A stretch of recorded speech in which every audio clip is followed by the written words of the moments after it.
Vakar ir jauns koncertu cikls, kuru Latvijas radio koris sākšanī pavasarī. Ir paredzēts, ka koncerti notiks Svētā Pētera baznīcā, un tā ideja ir atskaņot lielos būtiskos kora sacerējumus baznīcai. Jo koris kā instruments Eiropas tradīcijā ir nesaraujami saistīts ar baznīcu. Ja šobrīd mēs varam runāt par instrumentālās mūzikas, par simfoniskās mūzikas dominants, jau sākot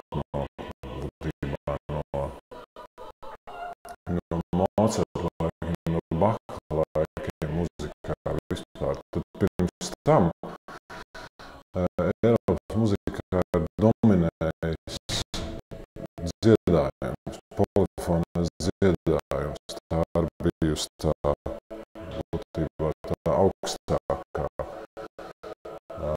muzikālā kultūra, augstākā muzikālā māksla. Ir ārkārtīgi daudz sacerējumi, kurus mēs visi zinām,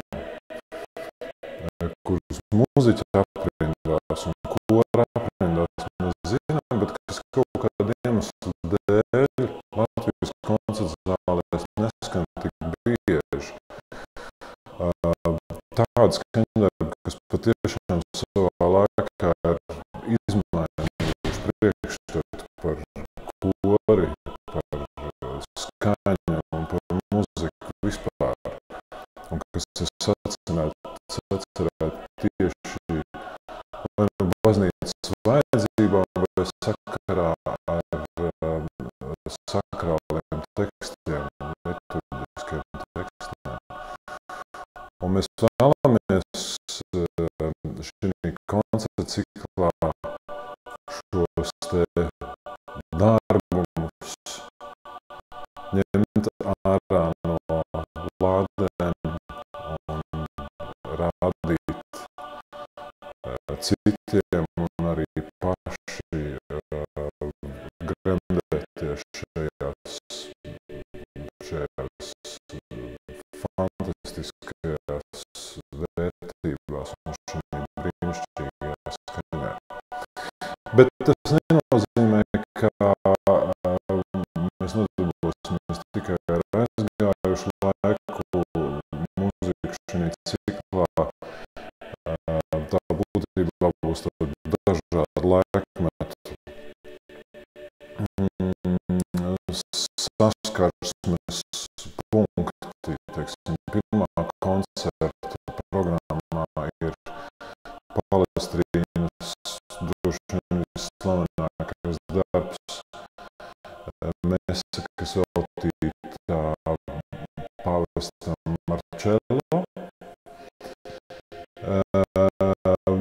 Tāpat arī Francis Poulenc mese un beigās diezgan eksperimentāls rituālistisks opus, kur ir sarakstījis austriešu komponists Hermans Markus Preses. Latvijas radio koris par savu uzdevumu vienmēr ir uzskatījis būt par tādu kā laboratoriju, būt par tādu vietu, kur izpratni par kori kā par instrumentu, par koru skaņu attīstās. Mēs ļoti daudz strādājam ar jauniem komponistiem. Ne tikai ar jauniem, bet vispār ļoti daudz strādājam ar komponistiem, un tas vienmēr ir tāds ļoti intensīvs, tieši jaunas valodas radīšanas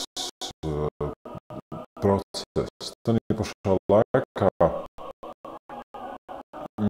protams, regulāri nodarbojamies arī ar klasisku repertuāru.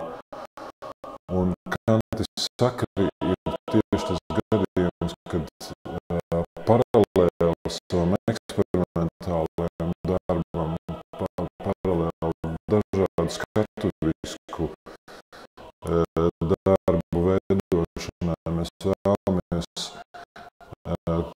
koru parādīt tādā tīrā,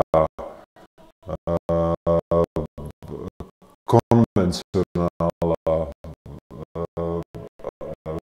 es pat teiktu, labā nozīmē akadēmiskā veidā, kur tas galvenais ir labskaņa, harmonija